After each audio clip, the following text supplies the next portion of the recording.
Hello बच्चों, कैसे हैं आप लोग।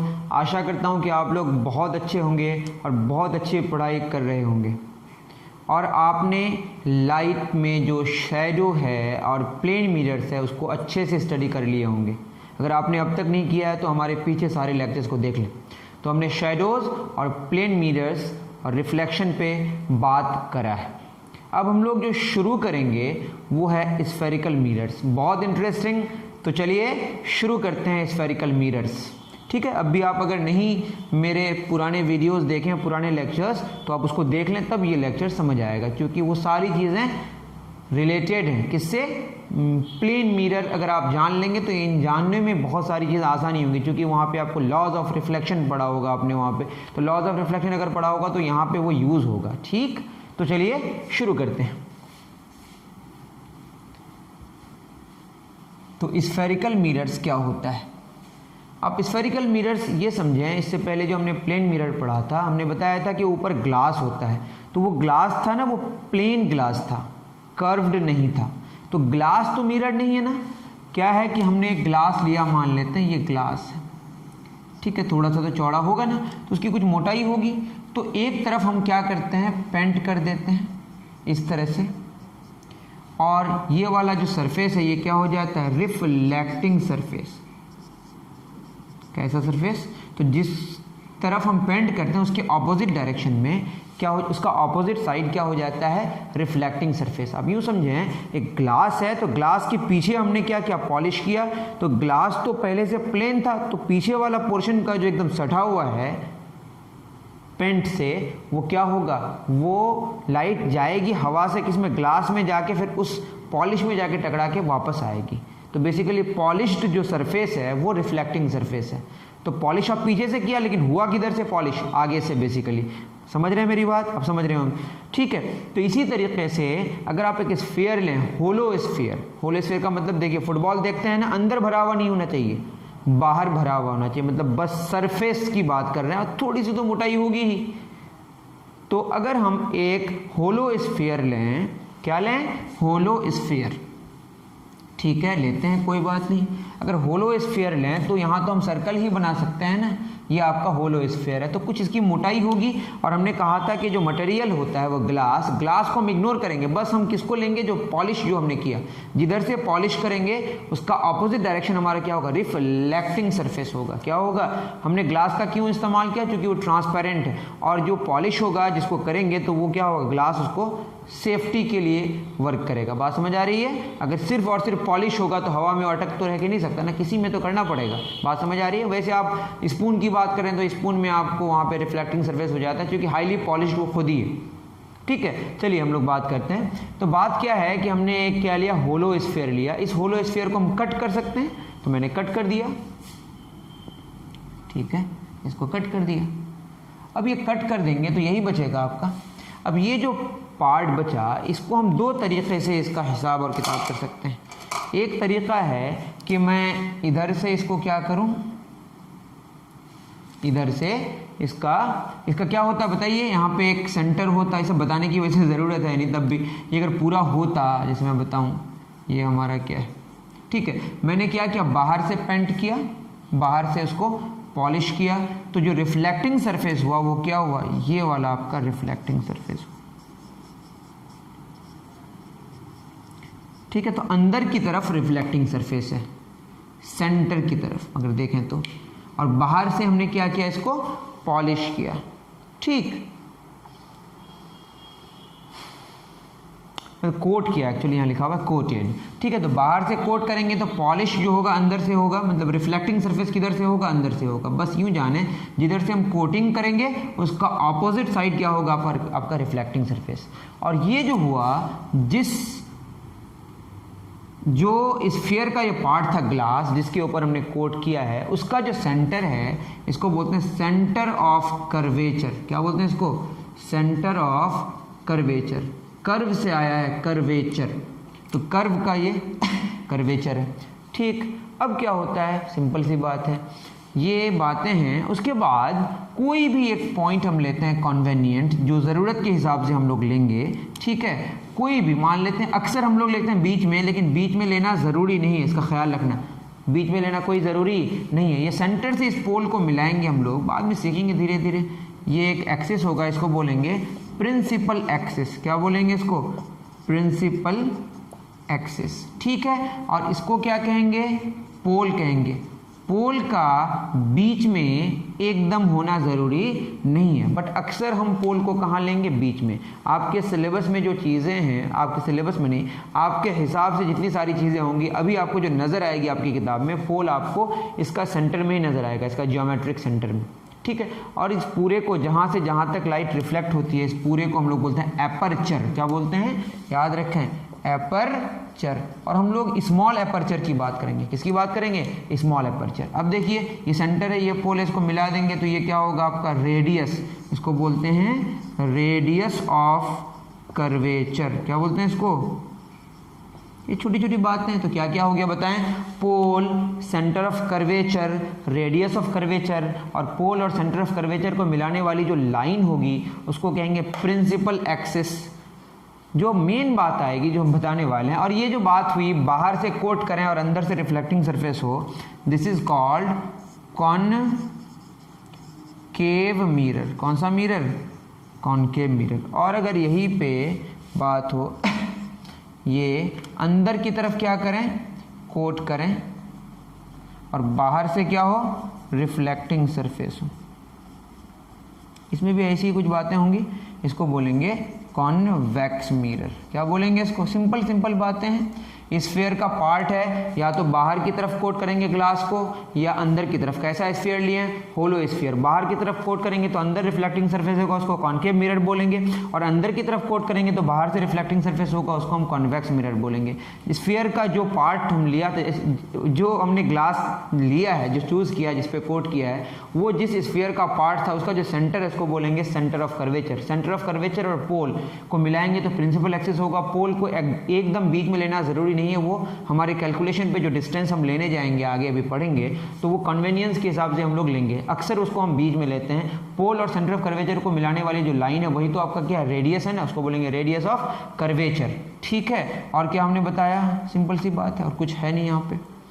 जो अब मेन बात है जो हम लोग करने जाएंगे उसको बोलते हैं प्रिंसिपल फोकस। हमारा जो कोर टॉपिक है आज का, that is called principal focus. तो हम लोग करेंगे शुरू प्रिंसिपल फोकस। आपको जो जो बोर्ड में कॉपी करना है आप कर सकते हैं। मैं फिर बता रहा हूँ, ग्लास, कैसा ग्लास? होलो स्फेरिकल ग्लास होगा, और उसको हम कट कर देंगे, थोड़ा सा एपर्चर छोटा लेंगे, जहाँ से जहाँ तक रिफ्लेक्ट होती है लाइट, उस पूरे पोर्शन को हम लोग क्या बोलते हैं? एपर्चर कहते हैं, ठीक है। पूरा ग्लास ले सकते थे, लेकिन पूरा ग्लास लेके जहाँ से जहाँ तक कोट करते वही ना रिफ्लेक्टिंग सरफेस होता, तो जहाँ से जहाँ तक रिफ्लेक्टिंग सरफेस होगा उसको क्या बोलेंगे? अपर्चर। अपर्चर को हम लोग इस जगह पे हम लोग जो सिचुएशन में पढ़ने वाले हैं उसको छोटा लेंगे, और जिस सेंटर को सेंटर ऑफ कर्वेचर बोलेंगे, कोई भी एक पॉइंट पोल लेंगे कन्वेनियंस के हिसाब से, ज़रूरत के हिसाब से, तो उसको हम बोलेंगे पोल। पोल और सेंटर ऑफ कर्वेचर को मिलाने वाली जो लाइन है उसको प्रिंसिपल एक्सिस कहेंगे। पोल से सेंटर के बीच का जो डिस्टेंस है उसको रेडियस ऑफ कर्वेचर कहेंगे। और जो हम कोट करें, अगर बाहर करें और अंदर रिफ्लेक्टिंग सरफेस हो तो कॉनकेव मिरर होगा, और कोट अंदर करें और बाहर रिफ्लेक्टिंग सरफेस हो तो कॉन्वेक्स मिरर होगा। नेक्स्ट जो हम लोग बात करेंगे उसके बारे में बात करेंगे प्रिंसिपल फोकस। तो हमारा जो कोर टॉपिक है आज का वो है प्रिंसिपल ऑफ फोकस। तो आप उतारें कुछ, फिर आगे बढ़ते हैं।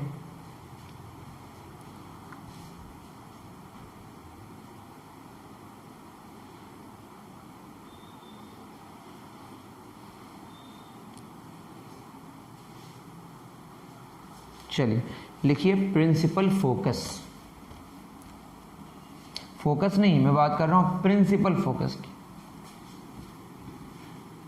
वैसे फोकस का मतलब ही आपका अभी क्या है? Principal focus.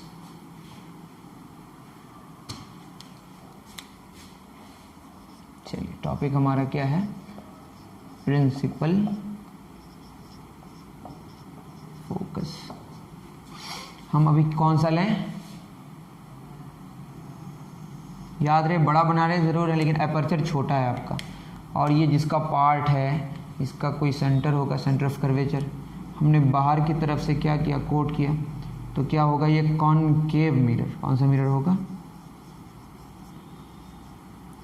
Concave mirror. बाहर से कोट किया, अंदर से रिफ्लेक्टिंग सरफेस, अंदर से क्या है? और कोई भी पॉइंट लेंगे हम लोग, अक्सर बीच में लेंगे, इसको क्या बोलेंगे? पोल। इसको क्या कहेंगे? पोल। पोल और सेंटर ऑफ कर्वेचर की को मिलाने वाली जो लाइन ज्वाइनिंग है इसको क्या कहते हैं? प्रिंसिपल एक्सिस, और पोल और सेंटर के बीच का जो डिस्टेंस है उसको रेडियस ऑफ कर्वेचर कहते हैं। ठीक है, कोई बात नहीं। अब क्या होगा, लाइट के बारे में थोड़ा सा हम लोग समझने की कोशिश करें हैं, पीछे की तरफ जाके देखें तो 3 तरह के रेज होते हैं।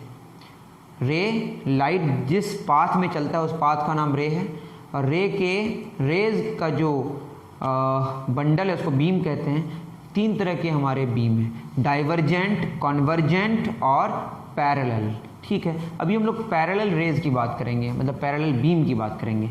बीम मतलब बंडल ऑफ रेज, और प्रिंसिपल एक्सिस के पैरेलल लेंगे। ठीक है, किसके पैरेलल, अभी हम इसको एरो नहीं देते हैं, आप कंफ्यूज कर जाइएगा। तो किसके पैरेलल लेंगे बताइए, प्रिंसिपल एक्सिस का। ठीक है, दूसरा इसी से लेके आ रहे हैं। आप देखें, अब इसमें बहुत सारी बातें करनी है।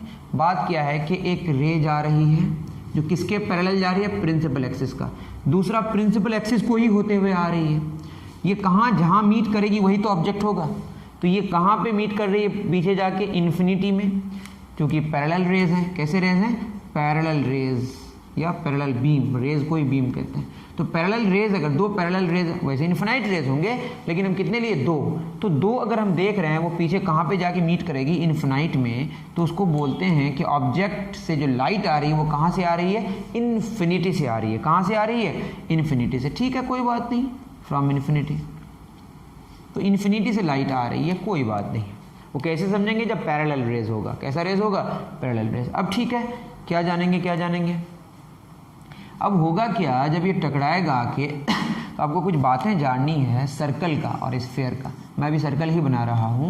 आप ये जाने, कोई भी पॉइंट की बात करें, यहाँ पे एक पॉइंट में टच करके अगर लाइन जाता है, दिस इज कॉल्ड, एक पॉइंट में टच करके, इसको बोलते हैं टेंजेंट। याद रख लें, क्या बोलते हैं इसको, टेंजेंट। और इस पॉइंट को जो टच किया, वैसे एक ही पॉइंट को किया, लगता है 2-3 को किया, तो ये जो मिलाएंगे इसको बोलते हैं रेडियस। क्या बोलते हैं, बोलिए, दिस इज कॉल्ड रेडियस।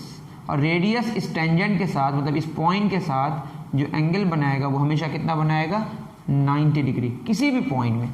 तो रेडियस स्फीयर हो या सर्कल हो, उसके किसी भी पॉइंट में एंगल कितना बनाएगा, 90 डिग्री। कैसा बनाएगा, और नॉर्मली कोई चीज़ जब टकराती है वो वापस जो आती है वो नॉर्मली आती है। बताया था ना मैं, क्या ऐसा अगर होगा, ये नॉर्मली आएगा तो नॉर्मली वापस चला जाएगा। ऐसे भी गेंद को अगर नॉर्मली फेंकेंगे, नॉर्मली ये 90 डिग्री एंगल में अगर वो सरफेस के साथ इंसिडेंट करेगा तो रिफ्लेक्शन जो होगा वो वैसे ही नॉर्मली वापस आ जाएगा। ठीक, एक लाइट अगर आप देखें, ये सेंटर ऑफ कर्वेचर को क्रॉस करके जा रही है। अब मैंने क्या बोला था, ये अगर पूरा का पूरा मिला था तो ये स्फीयर का ही पार्ट होता है ना, तो ये स्फीयर का पार्ट होता है। ये सेंटर और पोल को जो मिलाया, ये तो रेडियस है ना, और रेडियस किसी भी पॉइंट में एंगल कितना बनाता है, 90 डिग्री। तो यहाँ पे अगर आप देखें, यहाँ एंगल कितना बना रहा है, 90 डिग्री। तो याद रहे कि रेडियस किसी भी पॉइंट में स्फीयर या सर्कल का एंगल कितना बनाता है, 90 डिग्री।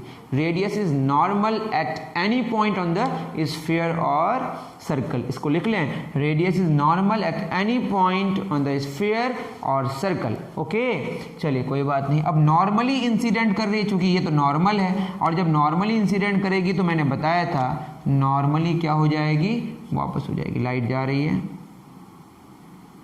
नॉर्मली क्या हो गई, वापस जा रही है, नॉर्मली वापस हो गई। कहाँ से लाइट आ रही है, इन्फिनिटी से। हमने क्या लिया, एक पैरेलल, एक प्रिंसिपल एक्सिस में ही लिया कि लाइट उसी को होते हुए आ रही। प्रिंसिपल एक्सिस एक इमेजिनरी लाइन है, ऐसा नहीं कि लाइन दिखता है, बनाना नहीं है, बस हमने बनाया रे डायग्राम, ऐसा हमने माना। ठीक है, अब ये क्या है, हमारा प्रिंसिपल एक्सिस के पैरेलल और एक रे लिया। ठीक, अब ये जो टकराएगी इसको बोलते हैं हम लोग पॉइंट ऑफ इंसिडेंस, याद होगा। और जहाँ पे टकराएगी वहीं के लिए लॉ ऑफ रिफ्लेक्शन वैलिड है। अब लॉ ऑफ रिफ्लेक्शन हम कैसे जानते हैं कि जिस पॉइंट में आके टकराई उस पॉइंट में हमको नॉर्मल चाहिए। क्या चाहिए, याद होगा ना कि लाइट अगर ऐसे आई तो ये आपका नॉर्मल है, ये जो एंगल है इसको एंगल ऑफ इंसिडेंस कहते हैं, ये बोलते हैं एंगल ऑफ रिफ्लेक्शन। दोनों बराबर होता है, और बीच में क्या होता है, नॉर्मल। और नॉर्मल यहाँ पे कैसे हम ड्रॉ करेंगे, रेडियस बनाएंगे। और आप रेडियस कैसे बनाते हैं, सर्कल के या स्फीयर के किसी भी पॉइंट में मिला देंगे तो क्या हो जाएगा, रेडियस हो जाएगा। तो जिस पॉइंट में आके टकराया उसमें ही हमको नॉर्मल चाहिए, तो वहाँ क्या ड्रॉ करना पड़ेगा, रेडियस। क्यों रेडियस ड्रॉ करेंगे, क्योंकि radius is normal at any point on the sphere और सर्कल। तो हम क्या ड्रॉ किए बताइए, नॉर्मल।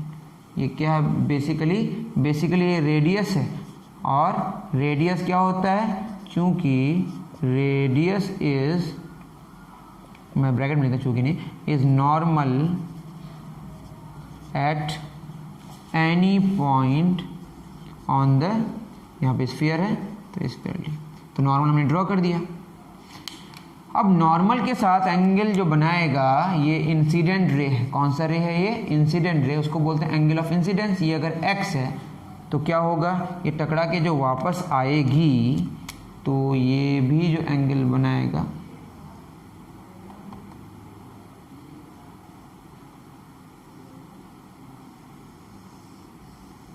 ये क्या बताइए, ये रिफ्लेक्टेड रे। कौन सा रे है, रिफ्लेक्टेड रे, और नॉर्मल जो एंगल बनाएगा this is called angle of reflection. ये दोनों बराबर होगा, ये x होगा तो ये भी क्या होगा, x होगा। अब ये देखिए, ये ऐसे गया वापस आया, ये ऐसे गया, ऐसे क्यों आया, ये वापस ही क्यों, जो नॉर्मल ही था, रेडियस तो यही था ना, P और C को मिलाएंगे तो यही रेडियस है, और रेडियस उस पॉइंट पे नॉर्मल होता है, नॉर्मली कोई लाइट इंसिडेंट करेगी तो वापस हो जाएगी, बट यहाँ नॉर्मल तो इंसिडेंट नहीं कर रही थी ना, यहाँ के लिए हमको नॉर्मल बनाना पड़ा। और ये बहुत छोटे हैं, ये क्या है, बहुत छोटे हैं। हम लोग जो रेज ले रहे हैं इसको बोलते हैं पैराक्सियल रेज, याद रहे इसको क्या बोलते हैं, पैराक्सियल रेज उसको कहते हैं कि ये प्रिंसिपल एक्सिस के बहुत क्लोज होगा, मतलब एपर्चर छोटा होगा। पैराक्सियल रेज में क्या होगा, जो इन्वॉल्व होगा वो क्या होगा, एपर्चर इज स्मॉल की बात हो रही है। मतलब ये जो हम मिरर ले रहे हैं वो बहुत बड़ा मिरर के बारे में हम डिस्कशन कर ही नहीं रहे हैं, ये दिखने में बड़ा लग रहा है बट छोटा लिए हैं। इसमें जो एंगल्स होंगे ना, ये एक्स दीज आर स्मॉल, ठीक है। इसमें एंगल्स जो होगा, एंगल्स आर स्मॉल। अब ये क्यों होगा डिस्कशन करेंगे, ठीक है। अभी मतलब क्यों हम लोग ऐसा ले रहे हैं, ये जो हम लोग फोकस डिफाइन कर रहे हैं ये पैराक्सियल रेज के लिए, आपको ज़्यादा चिंता नहीं करनी है। आप यूँ समझें कि ये प्रिंसिपल एक्सिस के बहुत नज़दीक वाला रे है, बहुत दूर नहीं है। मतलब ये P और ये वाला पॉइंट जो दिख रहा है ये बहुत क्लोज है। आप यूँ समझें P और मान लेते हैं A है, PA ये बहुत नज़दीक है, तो एंगल क्या होगा, बहुत छोटा होगा। अगर ये बहुत नज़दीक होगा तो ये वाला एंगल क्या होगा, बहुत छोटा, और नज़दीक होगा तो और छोटा होगा। बात समझ आ रही है। तो x इज़ बहुत स्मॉल, x क्या है, बहुत छोटा है। आप चाहें तो इतना आप उतार लें, चलिए आप चाहें तो और एक रे ले सकते हैं इधर से खूबसूरत बनाने के लिए। ऐसे जाएगा तो यहाँ पे फिर क्या ड्रॉ करना पड़ेगा हमको, नॉर्मल, तो रेड से नॉर्मल बना दे रहे हैं, और किसी भी पॉइंट में अगर हम मिला देंगे स्फीयर का तो ये क्या बन जाएगा, नॉर्मल। अब नॉर्मल के साथ इंसिडेंट एंगल बनाएगा, उसको एंगल ऑफ इंसिडेंस कहेंगे। ये आपका x है, ठीक है। अब ये किधर जाएगा, नॉर्मल बीच में होगा, ये ऐसे कहीं जाएगा, ठीक है। ये x होगा, x तो नहीं, इसको y मान लेते हैं, ये y होगा तो ये भी क्या होगा, y होगा। अब ये देखिए तीनों की मुलाकात प्रिंसिपल एक्सिस में जहाँ पे हो रही है, this is called focus, principal focus. इसी का नाम क्या है आपका, प्रिंसिपल फोकस। तो प्रिंसिपल फोकस आप खुद समझ रहे होंगे मैथमेटिकली कि क्या बात हो गई। बात यह है कि प्रिंसिपल एक्सिस के पैरेलल इंसिडेंट रेज, बोले मैंने क्या बोला, प्रिंसिपल एक्सिस से पैरेलल जो इंसिडेंट रेज हैं वो टकरा के मिरर को वापस जहाँ पे मुलाकात करेगी, किस पॉइंट में, प्रिंसिपल एक्सिस के किसी पॉइंट में, उसको हम कहेंगे प्रिंसिपल फोकस। क्या कहेंगे, प्रिंसिपल फोकस। या आप यूँ समझ सकते हैं कि ऑब्जेक्ट कहाँ पे है, इन्फिनिटी में, तो इन्फिनिटी में से अगर कोई ऑब्जेक्ट से लाइट आएगी, इन्फिनिटी से लाइट आ रही है, टकरा के जहाँ पे मीट करेगी वो पॉइंट क्या होगा, फोकस होगा। क्या होगा, फोकस होगा। लेकिन हम अभी क्या लिए हैं, प्रिंसिपल एक्सिस के पैरेलल रेज को लिए हैं। किसके पैरेलल लिए हैं, तो जहाँ पे मीट करेगा उसको क्या बोलेंगे, प्रिंसिपल फोकस। इसका सिंबल हम लोग F लिखते हैं। क्या लिखते हैं, F। ऐसे अगर यहाँ पे मैं पैराक्सियल रेज लिया हूँ, कैसा लिया हूँ, पैराक्सियल रेज। अगर पैराक्सियल रेज की बात ना करें, मतलब एंगल छोटा ना लें, तो उसको बोलते हैं मार्जिनल रेज। कौन सा रेज, मार्जिनल रेज। याद रखिएगा कौन सा रेज, मार्जिनल रेज में हम लोग एपर्चर छोटा नहीं लेते हैं, एपर्चर इज नॉट स्मॉल। और क्या होता है बोलिए, एंगल्स आर नॉट स्मॉल। आप चिंता ना करें, मतलब एपर्चर बड़ा हो जाएगा तो ये बहुत दूर होगा, तो ये एंगल की भी क्या होगा, बहुत बड़ा बड़ा होगा। ठीक ठीक है, तो हम लोग ये जानते हैं, ऐसा लगता है कि पी एफ और एफ सी बराबर है, पी एफ और एफ सी बराबर नहीं है। किसके लिए? मार्जिनल रेज के लिए पी एफ और एफ सी बराबर नहीं है। कब? जब एपर्चर बड़ा हो जाएगा। बट एपर्चर जब छोटा रहता है तो उस केस में ये लगभग पी एफ और एफ सी क्या होता है? बड़ा होता है, सॉरी बराबर होता है। मैं फिर कह रहा हूँ, जब एपर्चर छोटा नहीं हो, एंगल छोटा ना हो, तो ऐसे केस में जो रेज होंगे यहाँ पे, these are called marginal rays, और ये बहुत छोटा होगा तब जो रेज इन्वॉल्व होंगे उसको बोलेंगे पैराक्सियल रेज। और हम लोग जो बातें कर रहे हैं किसके लिए बात कर रहे हैं? पैराक्सियल रेज के लिए। तो पैराक्सियल रेज के लिए आप याद रखें कि पी एफ और एफ सी बराबर होगा, लेकिन इसमें अप्रॉक्सीमेशन हो गया क्या कि एपर्चर छोटा लेना, अप्रॉक्सीमेटली ही बराबर होता है। लेकिन पैराक्सियल रेज के लिए आपको मान लेना है कि पूरा बराबर है, लेकिन बराबर होता नहीं है। आपको दिखता भी है कि पी एफ और एफ सी लगभग बराबर है,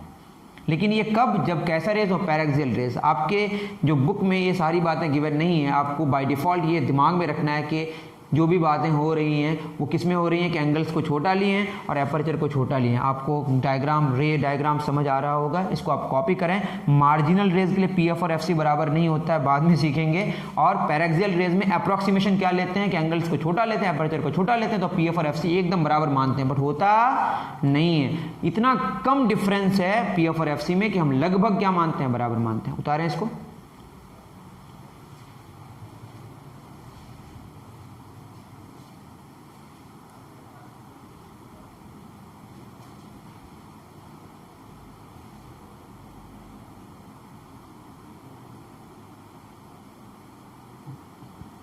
चलिए, आप उतार लिए होंगे, नहीं उतारेंगे तो पॉज कर सकते हैं। अब आपको कुछ मैं बताऊं, ये x है और ये x, सब आप उतारे होंगे। कॉनकेव मिरर के केस में भी बात कर रहे हैं। अभी देखिए यहाँ जो मीट किया, ये ओरिजिनल में मीट किया आके, रिफ्लेक्ट होके ओरिजिनल, इसको ये हमारा जो पॉइंट यहाँ जो इन्फिनिटी में जो ऑब्जेक्ट था, इसमें जो इमेज बन रहा है वो कहाँ बन रहा है? फोकस में बन रहा है। कहाँ बन रहा है? आप यूँ समझ सकते हैं। एक बात तो एक केस याद रखना, ऑब्जेक्ट कहाँ पे है बताइए? Object at infinity. किसके केस में? कॉनकेव मिरर के केस में। किसके केस में? कॉनकेव मिरर के केस में। ऑब्जेक्ट कहाँ पे? इन्फिनिटी में है, तो इमेज कहाँ बन रहा है? Image at focus. ठीक, और बाद में समझेंगे बहुत छोटा। और ये देखिए ओरिजिनल में आके मीट कर रहा है, तो इमेज जो बनेगा वो कैसा बनेगा? रियल बनेगा। और बहुत सारी बातें आगे जानेंगे। तो ऑब्जेक्ट कहाँ पे? इन्फिनिटी में। किसके केस में? कॉनकेव मिरर के केस में। तो इमेज कहाँ बनेगा? फोकस में, और रियल बनेगा। इसको लिख लें, कॉनकेव मिरर के केस में ऑब्जेक्ट अगर इन्फिनिटी में हो तो इमेज फोकस में बनेगा और रियल बनेगा। बाद में जानेंगे बहुत छोटा भी होगा। चलिए, ये x है। अब बताएं, अगर ऐसा हो, ऐसा है, ये x है, तो ये क्या होगा? x होगा। इसको बोलते हैं अल्टरनेट इंटीरियर एंगल्स। क्या बोलते हैं इसको? Alternate interior angles. अब बताइए, ये x होगा तो ये भी x होगा। क्यों x हुआ? मैंने यहाँ सवालिया निशान लगा दिया। अल्टरनेट इंटीरियर एंगल्स, कोई बात नहीं। ये x और ये x, अब देखें, अगर मैं यहाँ पे एक इस तरह का ही तो ट्रायंगल है ना, ये x है और ये x, दो एंगल्स अगर बराबर हों, दो एंगल्स अगर बराबर हों, ठीक ऐसा हमने बनाया। यहाँ पे x है, यहाँ पे x। एक ट्रायंगल के दो एंगल्स अगर बराबर हो तो उनकी ऑपोजिट साइड्स भी बराबर होते हैं। आप लिख लें इस बात को, sides opposite to equal angles are equal. Sides opposite to equal angles are equal. X x बराबर, तो इसका ऑपोजिट ये वाला और इसका ऑपोजिट ये दोनों आपस में बराबर होगा। मतलब ए एफ बराबर क्या होगा? एफ सी होगा। क्या होगा? ए एफ बराबर एफ सी। तो यहाँ से हम देख सकते हैं कि ए एफ बराबर क्या होगा? F C. तो ए एफ, देखिए ए सी और पी सी दोनों क्या है? रेडियस है ना, ये रेडियाई है, दोनों बराबर होगा। अगर मैं क्या करूँ, सर्कल लूँ, सर्कल का कहते हैं ये वाला रेडियस होगा तो ये भी रेडियस होगा। तो ए से सी मिलाऊँ या पी से सी मिलाऊँ, दोनों रेडियाई हैं, दोनों रेडियस में बराबर होगा। तो रेडियाई आपस में बराबर होता है। रेडियस सर्कल का या स्फीयर का आपस में क्या होता है? बराबर होता है। बट एफ से मिलाएंगे तो ये तो रेडियस नहीं है ना, ए एफ बराबर पी एफ नहीं होगा, ए एफ बराबर एफ सी होगा। ए एफ बराबर एफ सी, तो हमने जाना कैसे कि ये दोनों बराबर, इसका ऑपोजिट साइड ए एफ, इसका ऑपोजिट साइड एफ सी। तो ए एफ बराबर एफ सी क्या है? इक्वल एंगल्स के ऑपोजिट साइड क्या होंगे? इक्वल होंगे। और ए एफ बराबर पी एफ नहीं होगा, ए एफ बराबर पी एफ नहीं होगा, लेकिन अप्रॉक्सीमेटली बराबर होगा। क्यों? क्योंकि हमने कौन से रेज की बात किया अभी? Paraxial raise. कौन सा रेज? Paraxial raise. तो दो बात हो गई, ए एफ बराबर एफ सी, ए एफ बराबर एफ सी सही है, बट ए एफ बराबर पी एफ लगभग में बराबर है, ए एफ बराबर पी एफ लगभग में बराबर है। तो अब देख लें लगभग में बराबर है, ठीक है। अब ए एफ को और पी एफ को हमने क्या माना है? पी एफ को हम बोलते हैं फोकल लेंथ बराबर एफ, इसको बोलते हैं फोकल लेंथ। ये जो डिस्टेंस हुआ this is called focal length. What is focal length? The distance between principal focus and pole is called focal length. आगे जाके जानेंगे सारी डिस्टेंस हम कहाँ से मेजर करेंगे? पोल से। कहाँ से मेजर करेंगे? पोल से। तो बताइए ए एफ बराबर क्या हो गया? पी एफ अप्रॉक्स, और हमारा पी एफ किसके बराबर है? एफ के बराबर है। तो ए एफ बराबर पी एफ बराबर, और ए एफ किसके बराबर है? एफ सी के बराबर। तो बराबर एफ हुआ कि नहीं? इसका मतलब कि एफ सी भी क्या हो गया? एफ हो गया। ये एफ है तो यहाँ से यहाँ तक भी डिस्टेंस क्या हो गया? एफ हो गया। आप समझ रहे होंगे, आप उतार लें तो कंफ्यूज कर जाइएगा। सी से एफ तक का भी डिस्टेंस एफ, और एफ से पी तक का भी डिस्टेंस एफ। और ये बराबर क्यों लिया हमने? क्योंकि पैराक्सियल रेज की बात करें, जब मार्जिनल रेज की बात करेंगे तब उसको हम उस अप्रॉक्सीमेशन को ले नहीं सकते हैं। लगभग में बराबर है, लेकिन इतना क्लोज है ए एफ और पी एफ के लगभग उसको हम क्या मान सकते हैं? बराबर मान सकते हैं। इतना उतारें।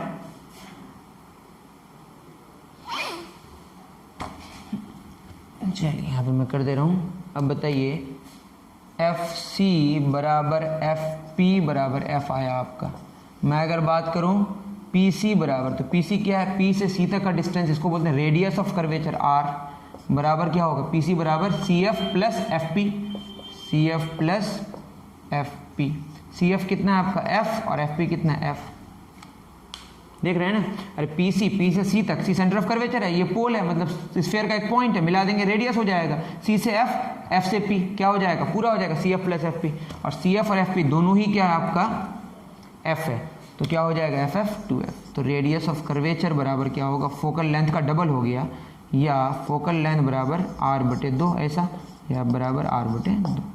बोल सकते हैं कि focal length radius of curvature का आधा हो गया, और रेडियस फोकल लेंथ का डबल हो गया। और ये फोकल लेंथ या फोकस के बारे में तभी हम बात करते हैं जब हम पैराक्सियल रेज की बात करते हैं। जब पैराक्सियल रेज की बात नहीं करते हैं तो ये फोकस की बात करते नहीं, और ये जो पॉइंट होता है जहाँ पे मीट करता है, ये बीच में एग्जैक्टली हम मानते नहीं है। कब मानते हैं? जब पैराक्सियल रेज होता है। पैराक्सियल रेज क्या होता है? जब एपर्चर छोटा होता है और एंगल्स जो इन्वॉल्व हैं वो छोटे होते हैं। आप इतना नोट डाउन करें। ये कॉन्केव मिरर का केस हुआ, कॉन्वेक्स मिरर का भी करेंगे। कॉन्केव मिरर में जो फोकस बना वो real reflecting surfaces, sorry real, मतलब अभी तो ऑब्जेक्ट तो हम रियल लिए ही हैं, और जो हमारा फोकस है जहाँ पे आके रिफ्लेक्टेड रेज मुलाकात की वो रियल में मुलाकात की, ये जान लें। उतार लें इसको, मतलब in front of the mirror हो रहा है।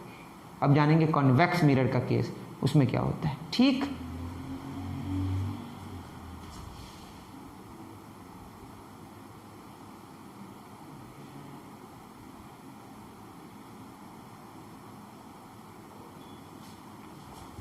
चलिए नेक्स्ट हमारा प्रिंसिपल फोकस की कहानी हो गई कॉनकेव मिरर के केस में। अब जानेंगे कॉन्वेक्स मिरर के केस में।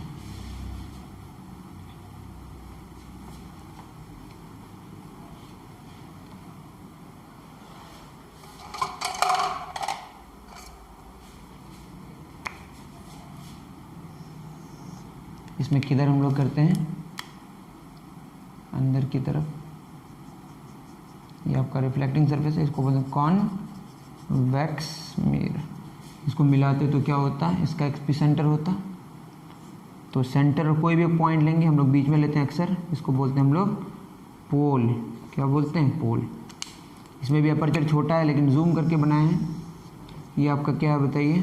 This is called principal axis. इसमें एरो नहीं देते हैं, एरो देने से कन्फ्यूज़न हो जाता है कि लाइट की रेज तो नहीं है। अब इसका रिफ्लेक्टिंग सरफेस इस पार है, इधर कोट किया हुआ है, तो इधर से लाइट आएगी तो कहाँ से लेंगे? प्रिंसिपल एक्सिस के पैरेलल लेंगे। ये आपका क्या है? एक हम यहीं से ले लेते हैं, ठीक है, इससे भी ले रहे हैं, इससे भी ले रहे हैं, और ये दोनों पैरेलल है तो इन्फिनिटी से लाइट आ रही है। कौन सा केस है? कॉन्वेक्स मिरर का केस है। ऑब्जेक्ट को कहाँ लिए हैं? इन्फिनिटी में। और हम लोग कैसा केस लिए हैं कि प्रिंसिपल एक्सिस के पैरेलल रेज ले रहे हैं, और ये पैरेलल बीम है, रेज के बंडल को बीम कहते हैं। ठीक, दो ही लेते हैं, अभी तीसरा नीचे ले लेंगे अभी। और हम लोग जानते ही हैं कि किससे एक नॉर्मल ड्रॉ करेंगे, इस पॉइंट में नॉर्मल ड्रॉ करेंगे तो रेडियस बनाना पड़ेगा, सेंटर से मिलाएंगे उस पॉइंट को तो रेडियस हो जाएगा। अभी हमने पढ़ा तो ये आपका नॉर्मल है, this is normal, radius he normal होता है उस पॉइंट में। अब ये लाइट रिफ्लेक्ट होकर तो इसी बार ना आएगी, ये रिफ्लेक्टिंग पार्ट है ठीक है। अब क्या होगा, नॉर्मल को इधर ही से एक्सटेंड करेंगे, नॉर्मल हमारा इस बार हो गया तो ये हमारा नॉर्मल है, क्योंकि यहीं से तो बनाना पड़ेगा, इधर से भी नॉर्मल। अगर मैं सर्कल की बात करूं तो इधर से भी नॉर्मल होगा, इधर से भी नॉर्मल होगा, ख्याल में रखें। लेकिन इसका तो इस पार से लेना पड़ेगा, तो मिलाएंगे, ऐसे से मिला दे, नॉर्मल हो गया ठीक है। अब बताइए, अब लाइट किधर जाएगी, बीच में नॉर्मल होती है, लाइट इधर जाएगी,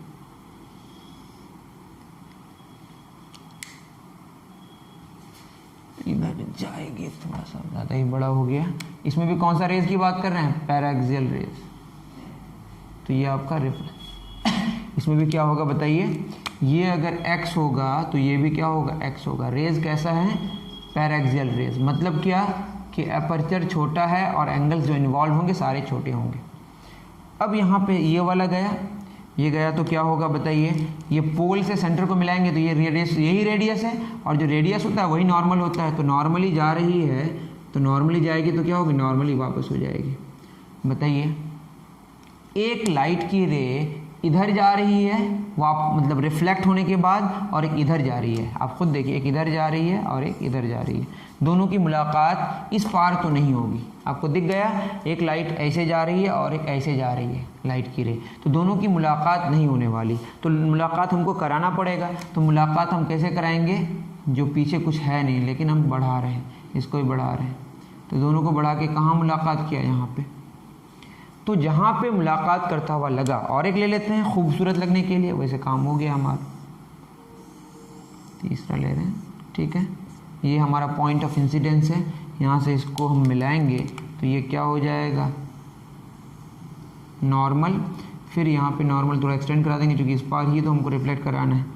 इसको हमने y मान लिया, ये x भी हो सकता है, लेकिन हमको नहीं पता ना कि एकदम इतने ही डिस्टेंस पे लिए हैं, तो ये किधर जाएगा, इधर जाएगा। ये कौन सा, रिफ्लेक्टेड रे। अब रिफ्लेक्टेड रेज एक इधर जा रहा है, एक इधर जा रहा है और एक इधर जा रहा है, तो पीछे मुलाकात तो कर नहीं सकता एक्चुअल में, बट मुलाकात करता हुआ लगेगा। हमने बहुत सारी बातें कर लिया है पहले, वो सब देख लें लेक्चर जाके। तो ये हम पीछे मुलाकात करता हुआ देखा। अब तीनों की मुलाकात जहाँ करती हुई लगी, यही हमारा क्या है, प्रिंसिपल फोकस या बस फोकस। तो ये जो फोकस है इसको हम किससे डिनोट करते हैं, एफ से। उसमें क्या था, in front of the mirror बना था, यहाँ पे क्या बन रहा है, बिहाइंड द मिरर बन रहा है, मतलब ये वर्चुअल टाइप की बात हो रही है। तो यहाँ पे भी क्या हुआ, ऑब्जेक्ट इन्फिनिटी में है तो इमेज कहाँ बना, फोकस में बना, और चूंकि बिहाइंड द मिरर बना तो क्या बना, इमेज कहाँ बना बताइए, इमेज एट फोकस, और कैसा बना, वर्चुअल बना। इमेज कैसा बना, फोकस में बना और वर्चुअल बना, बाद में सीखेंगे बहुत छोटा इसमें भी बना, ठीक है। और भी बहुत सारी बातें करेंगे, लेकिन हमने आज प्रिंसिपल फोकस को बहुत अच्छे तरीके से जानने की कोशिश किया। नेक्स्ट हम लोग और बहुत सारी बातें जानेंगे, पहले इतना आप बढ़िया से कॉपी कर लें। अब फिर क्या होगा, एफ और पी का जो डिस्टेंस होगा, सी से पी का डिस्टेंस को क्या बोलते हैं, सी पी बराबर आर, आर मतलब रेडियस ऑफ कर्वेचर, और P से F तक का जो डिस्टेंस होगा PF, इसको क्या बोलेंगे, फोकल लेंथ। क्या बोलेंगे, इस केस में भी क्या होगा, रेडियस ऑफ कर्वेचर बराबर होगा 2F, इस केस में भी क्योंकि पैरेक्सियल रेज है, या F बराबर क्या होगा, R/2।